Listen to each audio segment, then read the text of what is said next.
moi. Donc, pour parler d'EuroQuity et pour aussi parler d'Inside Business Angel, donc je suis Patrick Giry-Deloison. J'ai la chance et l'honneur d'être l'un des co-animateurs des INSEAD Business Angel Alumni France. Et avec moi, Valentin Marin, qui travaille chez EuroQuity à la direction des affaires internationales et européennes. Et il va en dire plus tout à l'heure. Alors, un petit peu de housekeeping. C'est que l'enregistrement, cette session est enregistrée afin de permettre à celles et ceux qui n'étaient pas là, ne pouvaient pas être là avec nous aujourd'hui, d'être là. Et d'autre part, je vais vous demander de muter vos micros afin de permettre à ce que le son soit de la meilleure qualité possible. Je vais passer la main très rapidement à Valentin. Je vais juste expliquer pourquoi on est là aujourd'hui. On s'est retrouvés un peu début décembre à échanger autour des startups. J'avais suivi, et plusieurs des alumni ont suivi des sessions d'EuroQuity. De l'autre côté, on est toujours à la recherche d'opportunités pour à la fois nos startups, pour continuer à faire des scale-up, mais aussi à trouver des nouvelles startups dans lesquelles investir. Et eh bien, on s'est dit que ce serait intéressant de faire un partage à la fois d'expérience, de connaissances, de mise en connexion pour ce faire d'un dispositif que tout le monde ne connaît pas très, très bien, EuroQuity. Donc, comment ça va se passer ce matin? Premier temps, Valentin va nous présenter ce que fait EuroQuity, comment ça s'intègre dans le dispositif BPI France, et Dieu sait si on travaille beaucoup avec BPI France. Et ensuite, je donnerai quelques mots sur les Inside Business Angels. Je vois plusieurs des autres membres qui sont connectés, parce que nous avons aussi un certain nombre de startups qui se sont jointes à nous. Et puis après, on fera une session de questions-réponses ouverte, et tout ça dans les 55 minutes à venir, parce que le temps est toujours compté, le temps est la ressource la plus contrainte. Donc, Valentin, merci encore d'être là avec nous. Écoute, je te passe la parole. Merci et beaucoup. Puis on va se retrouver dans quelques minutes. Merci beaucoup, Patrick. J'ai activé juste mon micro, c'est bon. Enchanté d'être avec vous tous ce matin pour ce webinaire qu'on organise donc avec Patrick. Donc moi, je me présente, Valentin Marin. J'ai rejoint la BPI, ça fait un peu plus de 3 ans en tant que chef de projet européen au sein de la DAUE, comme l'a mentionné Patrick, donc qui est la direction des affaires internationales européennes, qui est dirigée par Isabelle Bébéard. Et on gère au sein de cette direction une plateforme qui s'appelle EuroQuity, qui est une plateforme en fait de matchmaking entre investisseurs et startups. Donc, quand je parle d'investisseurs, on va du business angel en passant par family office, corporate venture, VC, quelques banquiers également. Donc, on essaye en fait de faire vivre tout cet écosystème. Je vais vous en dire plus après. Je vais vous partager la présentation, mais je m'occupe aussi du coup de tout ce qui est relations investisseurs dans cette équipe. Je vois ton message, Stéphane. Enchanté de te voir ici. Voilà, donc je vais vous partager mon écran pour vous situer un petit peu. Nous, on est du coup rattaché côté financement de la BPI, mais j'ai un entre guillemets petit organigramme qui va vous montrer ça assez rapidement. Alors, je vais partager mon écran. Si tu peux me dire, Patrick, si c'est OK, si ça se partage bien. Bon, je ne t'entends pas, mais je vois un petit pouce qui se lève, donc ça doit être bon. Parfait. Super. Parfait. Merci. On vous transmettra cette présentation aussi après, hein, comme ça vous pouvez revenir dessus. Si vous avez d'autres questions cet après-midi, par exemple, on y répondra. Donc sur la BPI, ce qu'il faut savoir, c'est que c'est détenu à 50-50, 50% par l'État, 50% par la Caisse des dépôts. J'essaie d'illustrer quelque chose d'assez simple, on va dire, sur les différentes verticales. On a une première partie ici qui est le financement. Donc, on agit comme une banque classique au travers de prêts, de subventions, financement de l'innovation. On fait de la garantie bancaire aussi. Après, on a plutôt une partie investissement qui va plutôt de early stage jusqu'à du gros, en passant par des fonds très sectoriels jusqu'au fonds large venture qui, là, agit plutôt pour des grosses opérations. Et on a aussi une partie fonds de fonds. Donc, on va dire ça, c'est les deux plus grosses activités, notamment la partie financement qui est vraiment plus importante que la partie investissement. Donc, sur la partie financement, en fait, c'est si vous êtes une société, vous êtes sûrement en contact avec un chargé d'affaires innovation qui va vous expliquer un petit peu tous les mécanismes de la BPI. Si vous avez besoin d'aide, de prêt par rapport à un caractère innovant que vous êtes en train de développer, il faut vous renseigner auprès de votre région pour avoir un délégué innovation qui va vous être dédié, un chargé d'affaires innovation qui vous sera dédié. On a une autre partie aussi, notre verticale, qui concerne l'export. Donc, c'est-à-dire que si vous avez besoin d'aide un petit peu ou de financement parce que vous voulez démarcher un autre pays en Europe, ou voir vraiment à l'international, vous pouvez avoir des sortes d'aides, subventions ou des prêts avec des avances remboursables, notamment qui vont vous permettre en fait de faire la prospection à l'international. Et puis, on a une autre partie que j'ai intégrée ici qui n'est pas normalement présentée au sein de la BPI, mais qui est assez importante. C'est tout ce qu'on appelle le support aux sociétés, donc Business Services. Donc, on a des accélérateurs à la BPI qui sont là pour accompagner plutôt des PME, on va dire, en région. Mais on a aussi le hub, on a du coup l'équipe EuroQuity, voilà, où notre objectif, c'est de faire vivre un peu cet écosystème français, européen, mettre en relation tous les acteurs ensemble et faire des belles choses tous ensemble. Donc, juste quelques chiffres. Aujourd'hui, la BPI, c'est 3000 personnes. On est présent sur 49 régions en France, avec aussi des représentants à l'international, quelques bureaux dédiés. Et puis, on a aussi un accompagnement de près de 85 000 sociétés, donc ce qui est assez incroyable. Je pense que tout le monde connaît quand même plutôt bien BPI.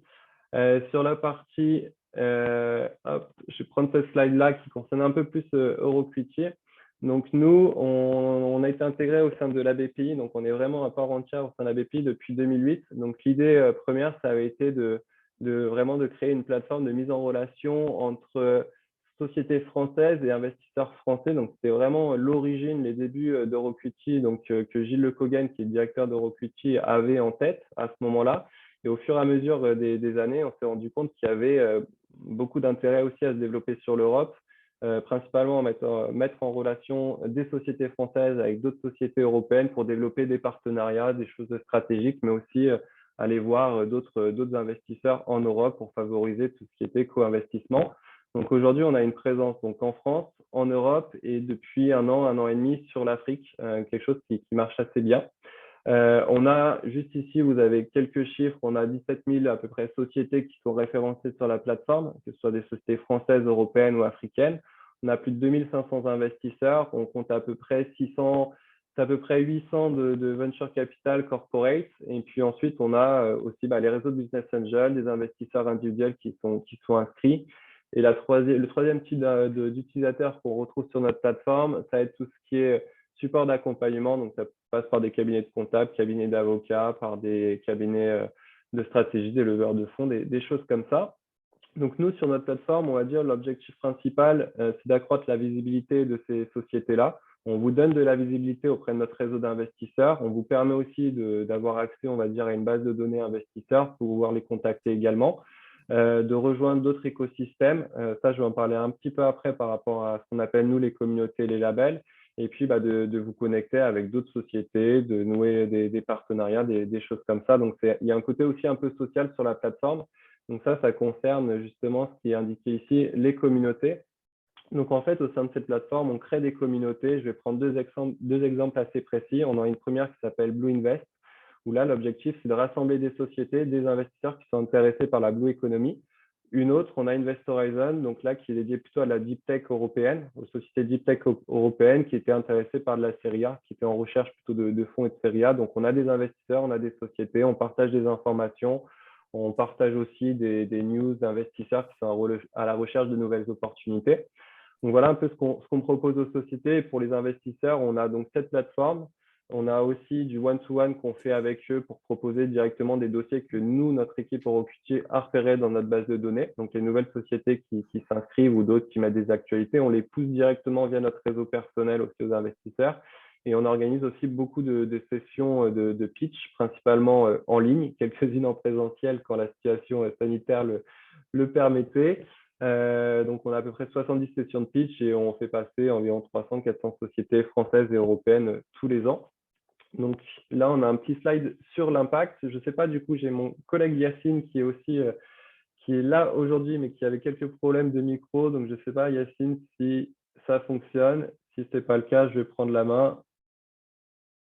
Et comme je ne t'entends pas, je vais continuer.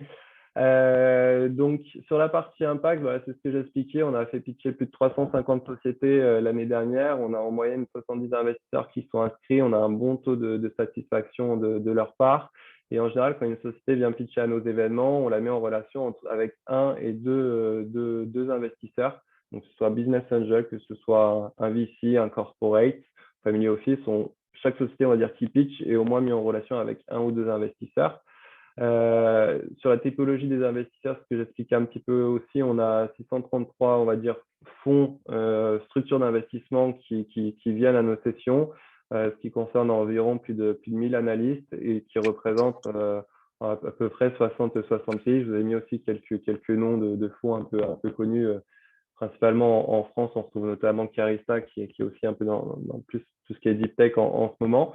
Quelques exemples. Ce qui peut intéresser aussi les sociétés françaises et les dirigeants qui sont là aujourd'hui, c'est que donc on organise tous les mois en fait une session de Pitch France. Donc c'est mon collègue Yacine qui va mettre, Yacine, si tu peux mettre ton mail dans la discussion, comme ça ils vont pouvoir te contacter directement s'ils ont des infos par rapport à ce pitch-là. Donc c'est un pitch qui est mensuel. On fait pitcher 5-6 sociétés, plutôt early stage, qu'on va présenter du coup à notre réseau de business angels et d'investisseurs, VC, CVC. Donc, si ça vous intéresse, vous pouvez envoyer un petit mail à Yacine avec votre pitch deck et on étudiera le dossier pour voir si on a une place pour vous faire pitcher à l'une de nos prochaines sessions de pitch. Et juste très rapidement, et ensuite je vais te laisser la parole, Patrick, sur la plateforme. Voilà, donc quand vous êtes une société, vous avez un profil un peu clé, vous pouvez mettre une description, quelques tags technologiques, vous pouvez aussi inviter votre équipe à rejoindre et vous pouvez rejoindre aussi ce qu'on appelle des certifications. Je prends un exemple très précis, deux exemples très précis encore une fois. On a par exemple un partenariat avec la fondation Solar Impulse de Bertrand Piccard, en fait, qui va venir, avec qui on a noué ce partenariat pour créer cette certification qu'on va attacher à certaines sociétés qui les accompagnent, ce qui permet, en fait, plus vous avez de certifications sur la plateforme, plus vous êtes visible aussi auprès de notre réseau d'investisseurs. On a aussi, par exemple, une certification qui est le Seal of Excellence. Donc, toutes les sociétés qui auraient pu être financées par la Commission européenne, mais faute du budget, n'ont pas pu l'être. Donc, on leur met cette certification, ce label-là, pour une fois de plus leur donner de la visibilité. Donc, c'est comme ça qu'on fonctionne sur la plateforme. C'est plus une société active, plus à la recherche de nouvelles certifications, plus on la remonte en fait dans notre moteur de recherche pour qu'elle soit visible auprès des investisseurs et on calcule. Alors, on ne le voit pas très bien sur la photo ici, mais on a un petit label, voilà, ici qui représente le nombre de certifications et un EQ score ici. Donc, plus votre profil est complet, plus votre score augmente et plus vous êtes visible. Donc là, c'était juste un petit slide sur un petit peu les avantages de la plateforme et pour dire tout simplement, voilà, c'est trouver des investisseurs, trouver des sociétés pertinentes et qui sont qualifiées au travers de communautés et de certifications et de nouer des partenariats. Voilà. Et je suis désolé parce que je viens de voir que j'ai dû bidouiller une petite raie violet sur la slide en les faisant défiler. Mais je vous l'enverrai cette présentation proprement tout à l'heure après notre réunion. Merci beaucoup et puis je laisse la parole à Patrick et puis on discutera après, je répondrai à vos questions après. Merci beaucoup. Merci Valentin. Très, très instructif, très dense et je suis sûr qu'il y aura beaucoup de questions sur EuroQuity, comment ça s'intègre dans le dispositif BPI France, parce que tout était parti de là. Valentin, je te l'avais dit, pour un certain nombre d'entre nous, parfois BPI France est une machine merveilleuse, mais parfois, comment dire, un tout petit peu difficile à comprendre les points d'entrée. Et une fois qu'on est rentré dedans, on a vraiment des interactions de très grande qualité. Et quand on parle avec nos camarades et d'autres business angels dans d'autres pays, on s'aperçoit que BPI France est quand même un dispositif exceptionnel et qui contribue largement au développement de nos startups. Je vais brièvement présenter le réseau des Initiated Business Angels. Pourquoi? Parce que ce qu'on est venu faire ici, c'était cet échange. Alors, dites-moi si, voilà, Valentin, c'est bon là? C'est parfait, ouais. C'est parfait, c'est top. Donc, en quelques mots, alors ça, c'est les points de contact. Je reviendrai dessus à la fin.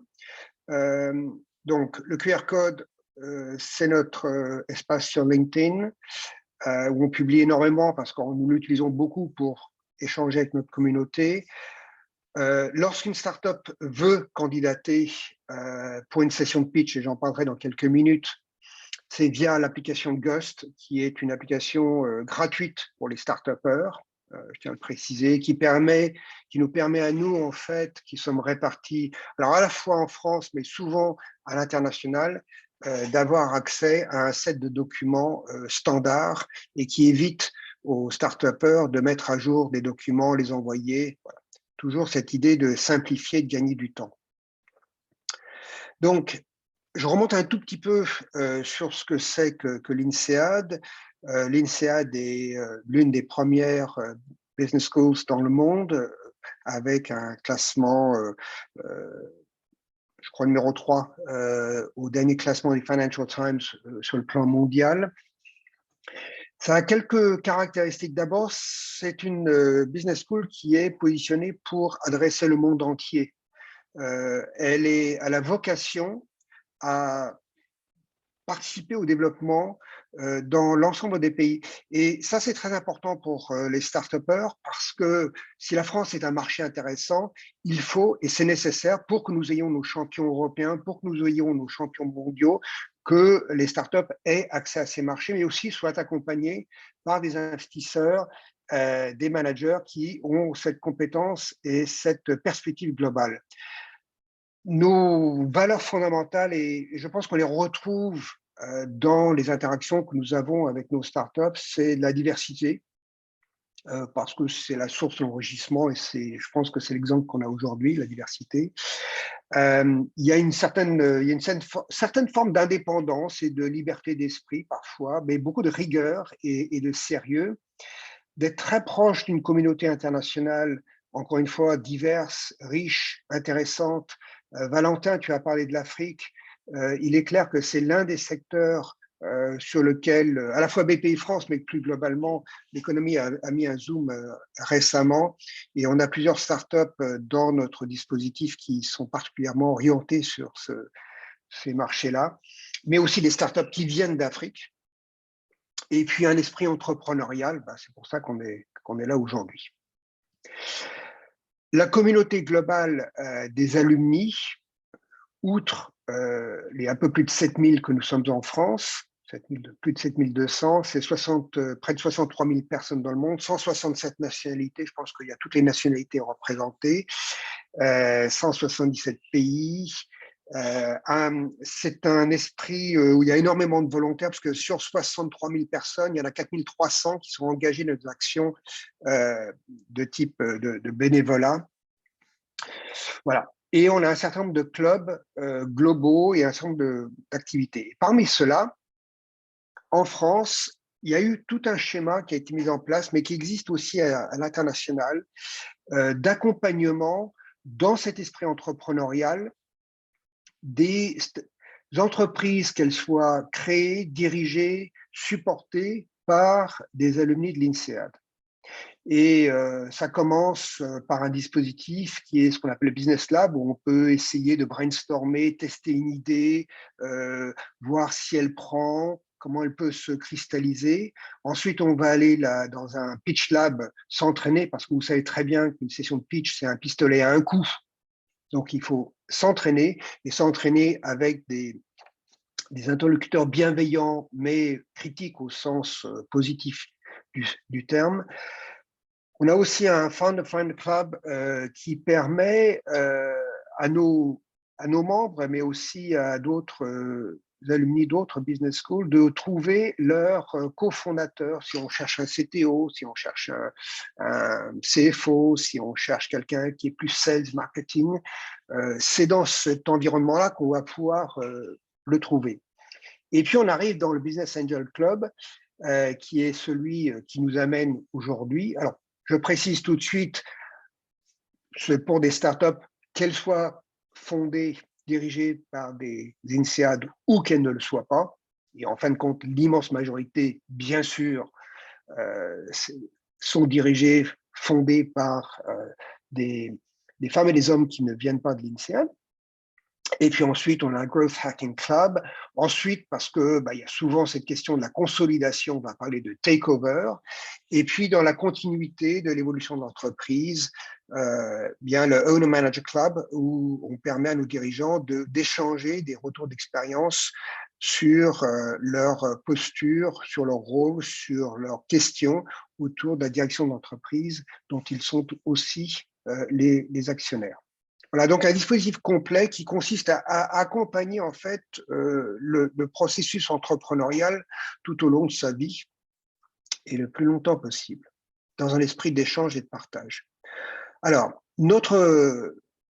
plus spécifiquement les INSEAD Business Angels en France, donc on s'appuie sur notre réseau d'à peu près 7000 personnes, femmes et hommes, qui sont présents dans tous les secteurs d'activité. Et ça, c'est très important.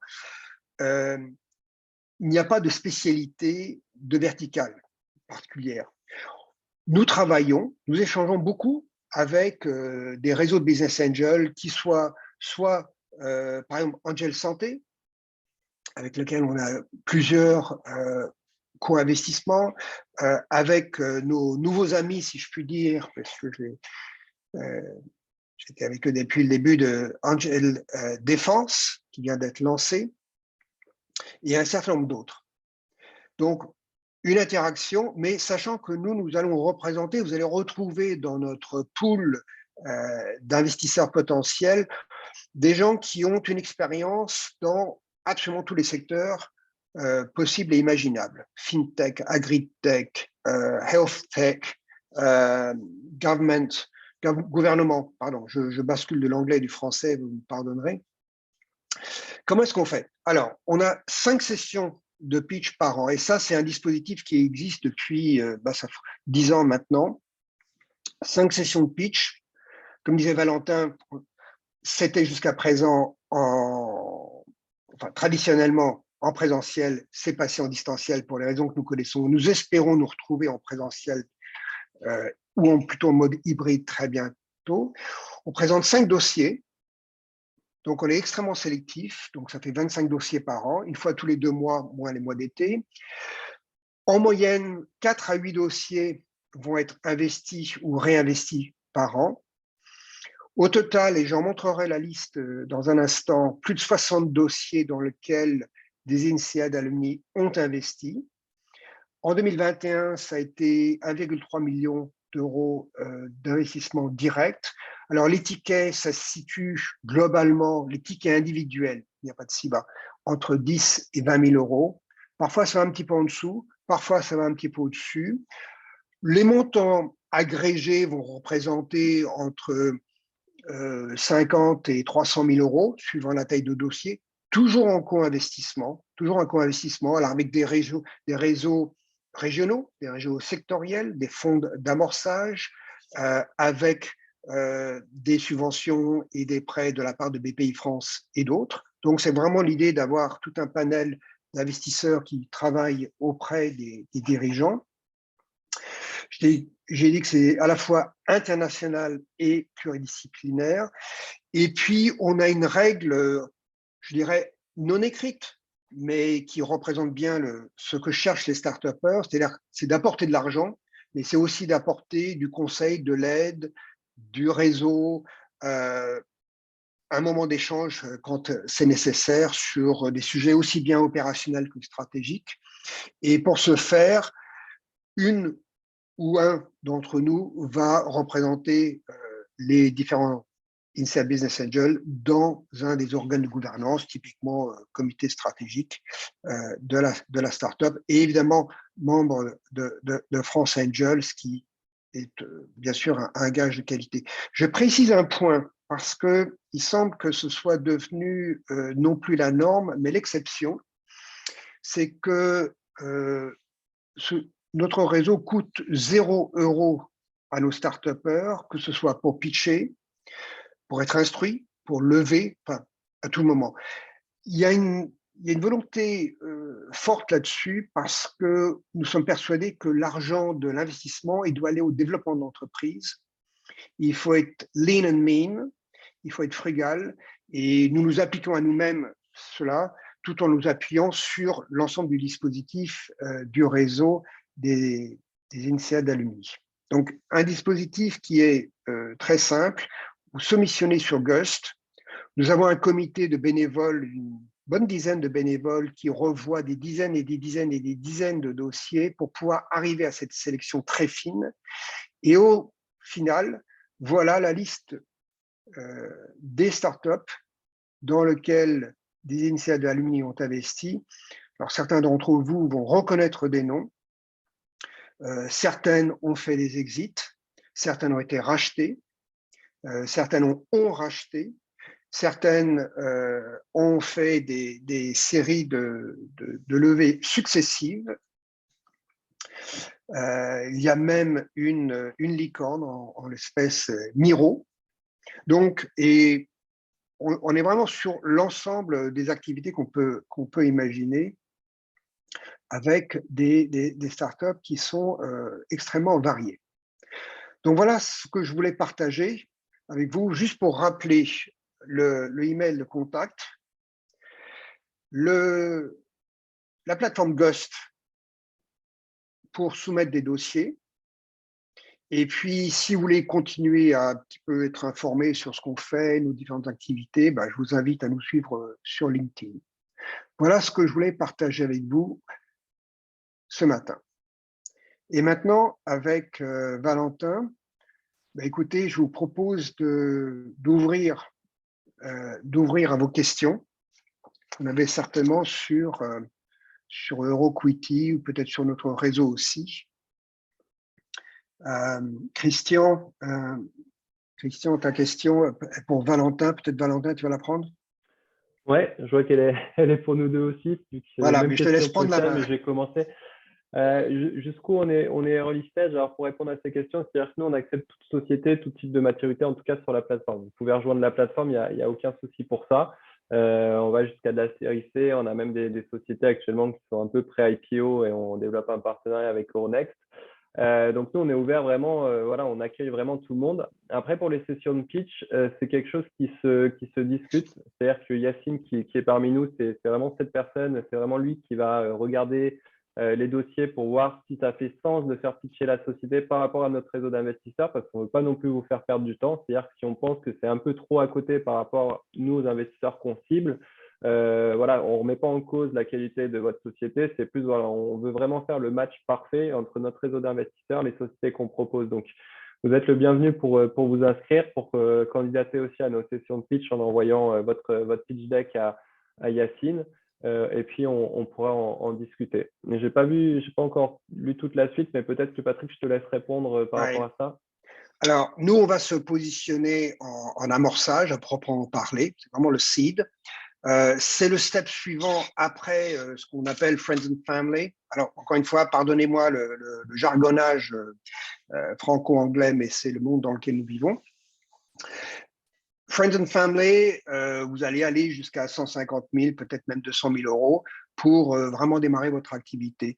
Les réseaux de business angels tels que le nôtre vont arriver lorsque la levée va se situer entre 500 000, 1 million, 1,2 million à peu près. Et ça va être la phase dans laquelle la startup, alors ça dépend de l'activité, peut avoir déjà du chiffre d'affaires. Si vous êtes sur une plateforme de type avec du logiciel et de e-commerce, il est évident que là, vous pouvez avoir du chiffre. Si vous êtes dans un medical device, un device médical, dont le processus d'agrément va venir beaucoup plus tard, va prendre un certain temps, vous ne pouvez pas avoir du chiffre d'affaires. Ce qu'on cherche à avoir, c'est la preuve matérielle que on n'est pas en train de voir que du PowerPoint et de l'Excel. Maintenant, les PowerPoints sont… tout le monde sait faire des PowerPoints. Au lycée, ils font des PowerPoints absolument bluffants qui, à 10 ans, n'auraient jamais été faits par des porteurs de projets. Excel, tout le monde sait jouer avec Excel.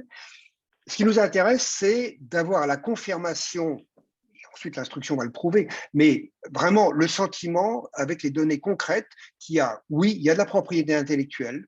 Effectivement, si un brevet est en cours de dépôt, c'est un point fort, qu'il y a déjà du feedback positif des clients potentiels, qu'il y a un écosystème qui est en train de se structurer ou que vous êtes en train de rejoindre un écosystème, que vous êtes incubé, que vous êtes accéléré. Ça, c'est très, très important. Juste un point, on a constaté que les startups accélérées et incubées avaient absolument un taux de réussite beaucoup plus élevé. Donc, nous, on va se situer là-dedans et donc participer à des levées entre 300 000 et 1,2 million à peu près. Les bornes ne sont pas en dur, mais c'est l'esprit.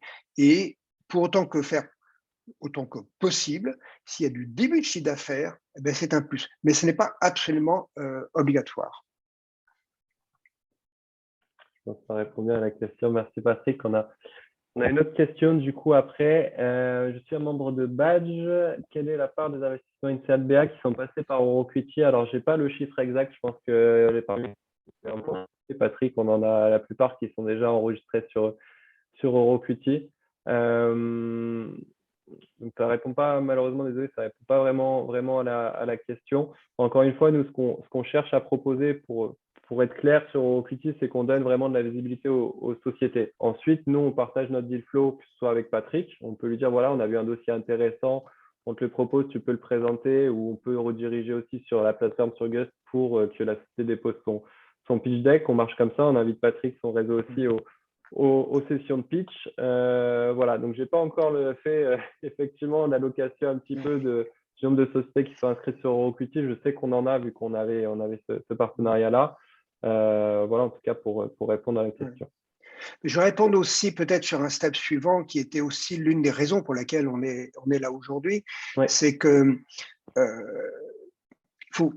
ce qui est intéressant, c'est de faire sa levée d'amorçage, absolument. Mais ce qui est intéressant, c'est de continuer à pouvoir progresser, à se développer, à avoir accès à des financements qui vont au-delà de ce que peuvent apporter des réseaux de BA. Et Euroquity est là aussi pour ça. Valentin, tu l'as dit au tout début. C'est pour des sociétés qui sont en développement, start-up, PME, etc. Et donc, il est intéressant pour les business angels d'encourager les startups qu'elles accompagnent, au moment où c'est opportun, regarder Euroquity, regarder si c'est pertinent de s'adresser à la plateforme pour sa série A, et tu l'as dit Valentin, sa série B et au-delà. Donc, il faut voir ça comme un continuum et non pas comme une fin en soi. Alors, je ne sais pas si j'ai mieux répondu, parce que j'ai vu un second commentaire. Comment gérez-vous la confidentialité? Gust, les participants à Gust signent un accord de confidentialité, un non-disclosure agreement. Alors, je ne sais pas s'il y a des juristes avec nous aujourd'hui. Le non-disclosure agreement est un passage nécessaire et non suffisant. Il faut absolument signer des accords de confidentialité. Maintenant, la confidentialité, on a un moment entendu des start-upers qui nous disaient « Oui, je peux partager aucune info avec vous parce qu'on va me copier ». Il faut bien savoir que si l'innovation est tellement facile à copier qu'il suffit de regarder 4 slides de PowerPoint pour le faire, l'innovation, elle est pas très pérenne. Hein. En revanche, la confidentialité, elle est fondée sur la confiance. Nous sommes dans un rapport de confiance.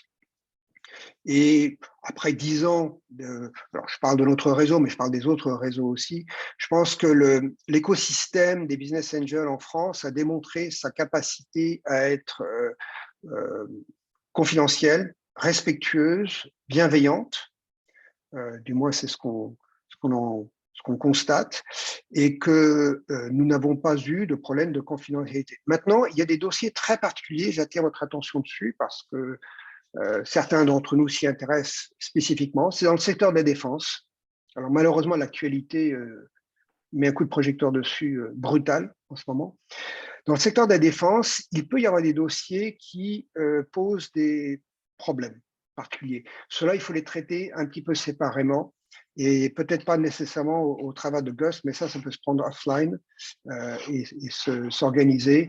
Et encore une fois, je fais un petit signe à nos amis de Defense Angel qui ont mis en place un dispositif particulièrement bien fait et avec lequel on va certainement avoir des beaux dossiers, sachant qu'on a déjà des dossiers défense dans le dispositif, dans notre portefeuille d'investissement. Donc la confiance, c'est la base. Mais c'est la confiance entre des hommes et des femmes. C'est pas la confiance entre des systèmes. Je pense que Valentin, tu seras d'accord. Bien sûr. C'est la confiance entre des personnes et aussi la réputation que les uns et les autres peuvent avoir. Ouais, je suis d'accord avec toi, Patrick, et tout à fait d'accord. On a une autre question qui est intéressante et que je souhaitais te poser aussi. Donc, je te laisse en prendre connaissance, mais c'est par rapport justement à l'accompagnement des business angels dans le développement de l'entreprise qui peut être différent de ce qu'on peut voir par rapport à des corporates, des pure VC. Si tu as quelques tips un petit peu là-dessus. Moi, ce que j'aime bien dire, c'est que les business angels sont des animaux à sang chaud, émotionnels, et sans critiquer mes amis VC, private equity, qui sont peut-être un peu plus à sang froid. En clair, les business angels sont des femmes et des hommes qui investissent dans des entreprises alors que ce n'est pas leur métier. Ce n'est pas leur objectif. Ils n'ont pas de besoin de prouver une rentabilité, de restituer une rentabilité d'investissement à des tiers qui leur auraient confié des fonds. Ça ne veut pas dire que l'objectif n'est pas d'avoir des très belles exits, mais ce n'est pas la seule contrainte. Les business angels ont de ce fait un rapport qui est par nature différent. Sérieux, professionnel, engagé, mais un petit peu différent. Alors, ils peuvent intervenir, elles peuvent intervenir, parce que je dis il et elle, parce qu'il y a vraiment, parmi nos alumni, je crois qu'il y a 40% de femmes, et malheureusement, il y a trop peu de femmes dans la tech, comme on le sait tous, mais il y a de très jolis dossiers portés par des femmes et des hommes ensemble. L'accompagnement en business développement, ça peut être une ouverture de porte. Moi, j'en ai une en ce moment qui est en train de se développer en Amérique du Nord. L'un de ses partenaires lui a déjà ouvert des portes avec des très gros clients B2B aux États-Unis. C'est accompagné dans la méthode de développement commercial. Comment monter un plan, comment l'exécuter, comment recruter. Comment interagir, alors j'ai élargi un peu le champ, interagir avec ses banquiers préférés, comment interagir avec ses fournisseurs. Donc ça peut être sur beaucoup de choses très opérationnelles, stratégiques, mais aussi très souvent très opérationnelles et qui se fait encore une fois sur la relation interpersonnelle. Il y a des comités stratégiques, il y a des moments forts, mais il y a aussi un coup de fil, un WhatsApp, donne-moi un coup de main là-dessus, je suis coincé, comment tu ferais ça, est-ce que tu peux me mettre en relation avec telle et telle personne. Et c'est ça, c'est ce mode de fonctionnement fondé sur la confiance qui est un peu l'esprit des business angels, qui va être évidemment un petit peu différent avec des professionnels d'investissement, mais qui vont apporter d'autres choses, l'investissement structuré, du financement, de l'appui, et encore beaucoup de méthodologie et d'expertise et de compétences et participer au développement de l'entreprise.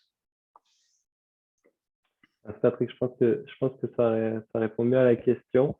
Bon, apparemment, la question de Gilles Vaillant, je crois qu'on n'a pas bien répondu, mais je propose qu'on en discute ensemble plus tard, si ça vous va.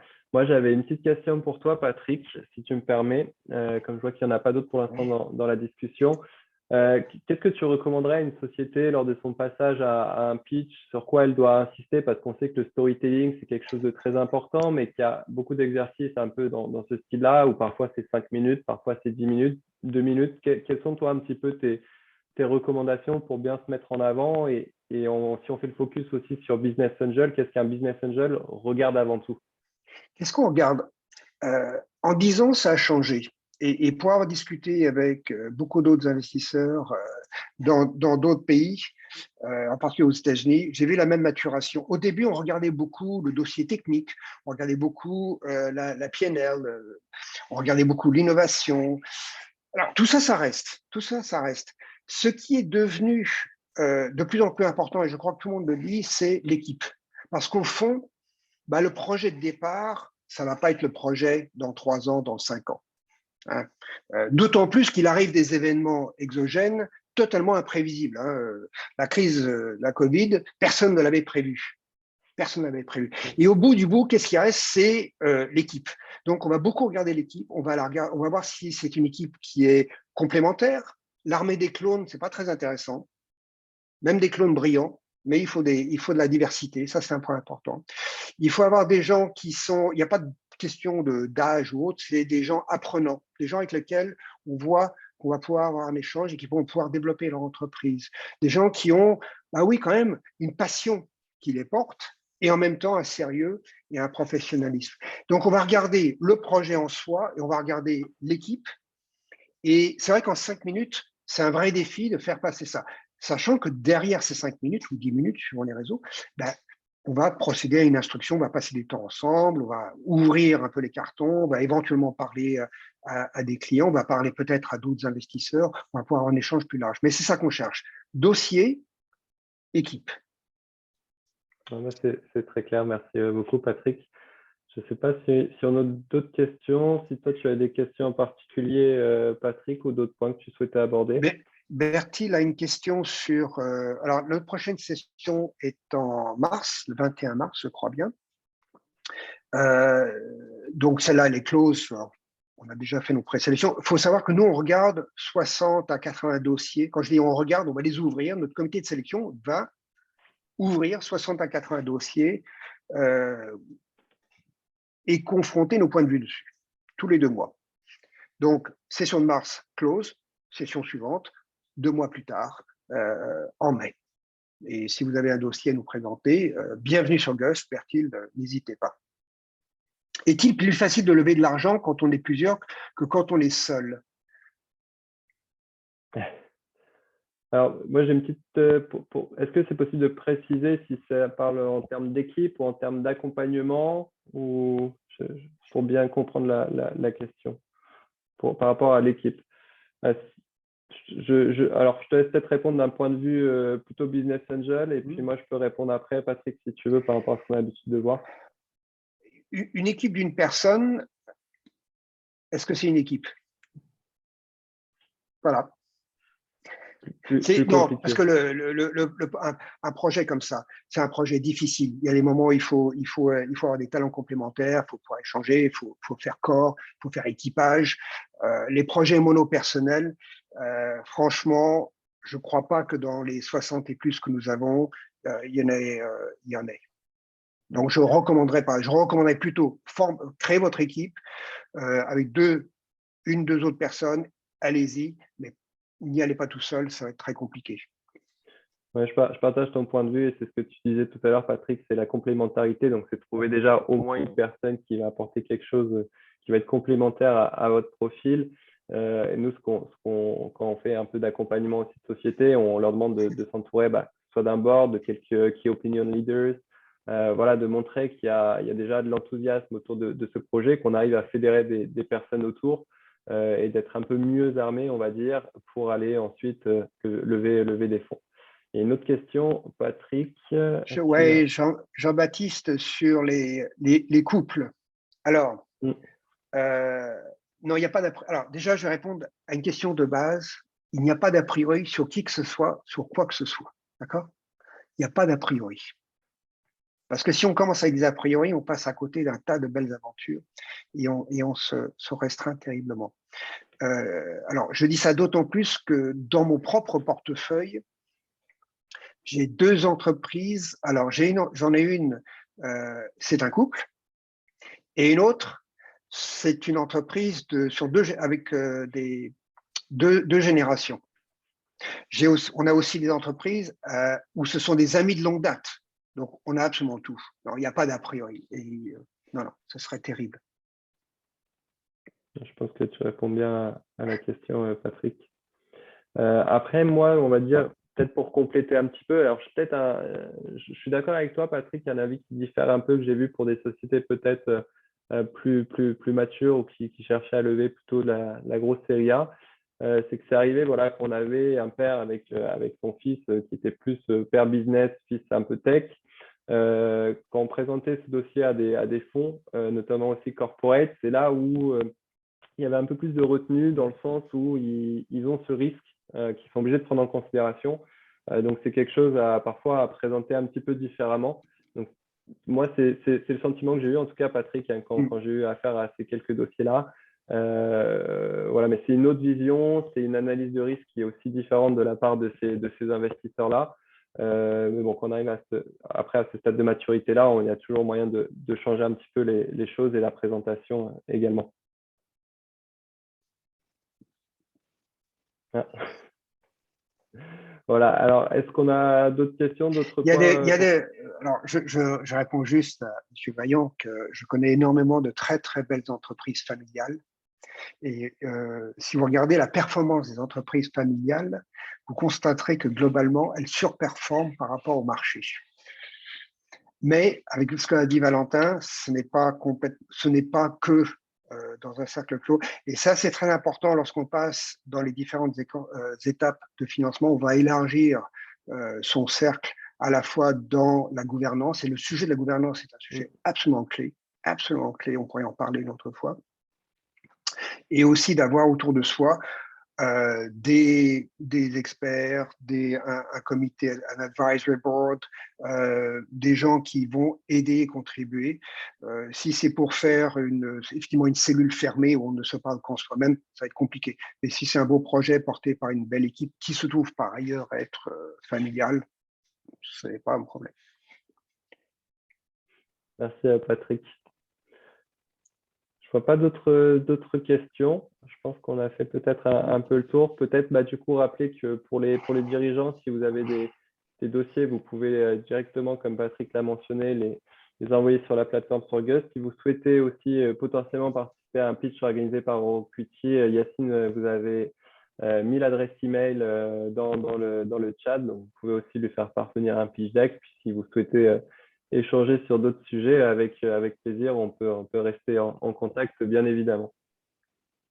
Écoute, je vais juste d'abord te remercier, Valentin, et remercier Yacine. Merci à toi, surtout. Aussi. Moi, je vois ça comme une étape. Moi, j'encourage vraiment à la fois les business angels qui ont mis des tickets ou qui vont mettre des tickets dans les startups, mais aussi les start-upers à regarder la plateforme Euroquity qui gagne à être connue. Comme je le disais, il y a un foisonnement dans BPI France et parfois on n'est pas au courant de tout. Donc, c'était l'objectif aujourd'hui de mettre un coup de focus sur le travail remarquable d'Euroquity, qui pour certains projets peut représenter une opportunité tout à fait intéressante. Et donc, voilà. C'est juste préciser quelque chose, Patrick, par rapport à la plateforme, un petit peu dans cet échange de transparence. On est en train de refaire une grosse refonte de notre plateforme pour qu'elle soit un peu plus, on va dire, dans l'ère 2022. Donc, on va centrer un peu plus aussi sur la data. On va garder ce côté social avec les communautés, les certifications. Mais voilà, on est une plateforme aujourd'hui qui a un fort réseau aussi d'investisseurs. Donc, on travaille avec Patrick, avec son réseau. On travaille aussi avec d'autres réseaux, mais voilà, on a vocation, on veut aider les sociétés françaises, sociétés européennes en général, mais on a toujours à cœur, nous, de soutenir les sociétés françaises et de faire du mieux qu'on peut pour vous accompagner, que ce soit à travers de cette plateforme, de projets européens dans lesquels on fait partie, ou d'organiser des webinaires comme ce qu'on fait aujourd'hui avec Patrick pour vous donner en fait des opportunités de rencontrer d'autres personnes, de déposer votre pitch deck, d'aller pitcher ensuite auprès d'investisseurs. Donc, on est là avant tout pour vous soutenir. Voilà, on avait dit qu'on allait faire 1 heure. On vous rend même 10 minutes de votre temps. Le temps étant la ressource la plus contrainte pour les startups. Avant le cash, c'est le temps. Voilà, vous remercie beaucoup. C'était enregistré, donc on va pouvoir le mettre en replay. Merci encore, Valentin, de ta disponibilité. Merci Patrick et à ton équipe. Ton enthousiasme. Et puis à très bientôt pour des beaux projets, des belles startups et des belles levées. Au revoir. Bye. Au revoir, bonne journée.